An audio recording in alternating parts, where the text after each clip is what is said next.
Roman সভ্যতা women civilisation ছিল প্রাচীন বিশ্বের অন্যতম শক্তিশালী এবং প্রভাবশালী সভ্যতা।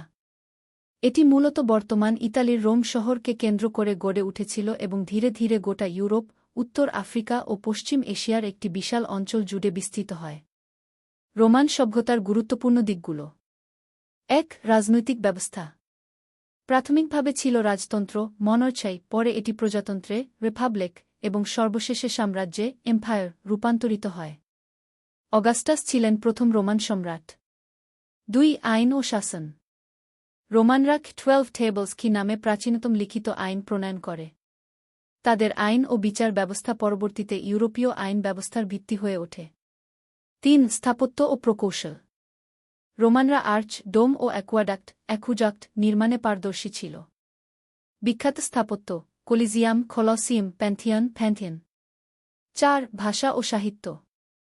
ল্যাটিন ছিল তাদের ভাষা, যা পরবর্তীতে ফরাসি, স্প্যানিশ, ইতালিয়ান প্রভৃতি ভাষার ভিত্তি হয়ে দাঁড়ায়। বিখ্যাত সাহিত্যিক: ভার্জিল, সিসারো। ৫. ধর্ম। প্রাথমিকভাবে তারা বহু দেবদেবীতে বিশ্বাস করত, পলিথেইস্ট। খ্রিস্টধর্ম পরে রোমান সাম্রাজ্যের রাষ্ট্রধর্ম হয়ে ওঠে ৪র্থ শতকে। ৬. সামরিক শক্তি। রোমান সৈন্যদল লিজিয়ন ছিল সুসংগঠিত ও প্রশিক্ষিত। তাদের সামরিক সাফল্যই ছিল এত বড় সাম্রাজ্য গড়ে তোলার মূল ভিত্তি। প্রাচীন রোমে শিক্ষার বৈশিষ্ট্য। ১. প্রাথমিক শিক্ষা, লুডস। শিশুদের ৭ বছর বয়সে স্কুলে পাঠানো হতো। লেখাপড়া, সংখ্যা গণনা ও ল্যাটিন ভাষা শেখানো হতো। শিক্ষককে বলা হতো লুডি ম্যাজিস্টার। ২. মাধ্যমিক শিক্ষা, গ্রাম্যাটিকাস। ১-২ বছর বয়সের পর শিক্ষার্থীরা গ্রামার স্কুলে যেত। এখানে গ্রিক ও রোমান সাহিত্য, কবিতা, ইতিহাস, ভাষা ও ব্যাকরণ শেখানো হতো।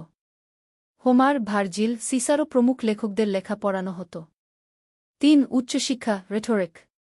১-৫ বছর বা তার পর শিক্ষার্থীরা এর অধীনে বক্তৃতা ও যুক্তিবিদ্যা শিখত। এটি মূলত ভবিষ্যৎ রাজনীতিবিদ, আইনজীবী ও প্রশাসকদের জন্য ছিল। ৪. শিক্ষা পদ্ধতি। মুখস্থ করার উপর জোর দেওয়া হতো। দণ্ডমূলক শাস্তিও ছিল প্রচলিত।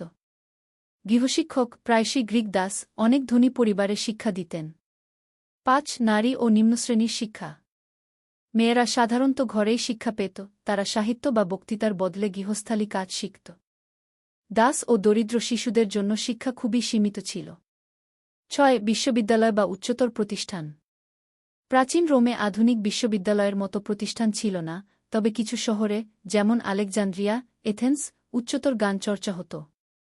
রোমানদের শিক্ষা ব্যবস্থা গ্রিক সভ্যতার উপর ভিত্তি করে গড়ে উঠেছিল এবং এটি পরবর্তীকালে ইউরোপীয় রেনেসাঁ আন্দোলনেরও ভিত্তি স্থাপন করে।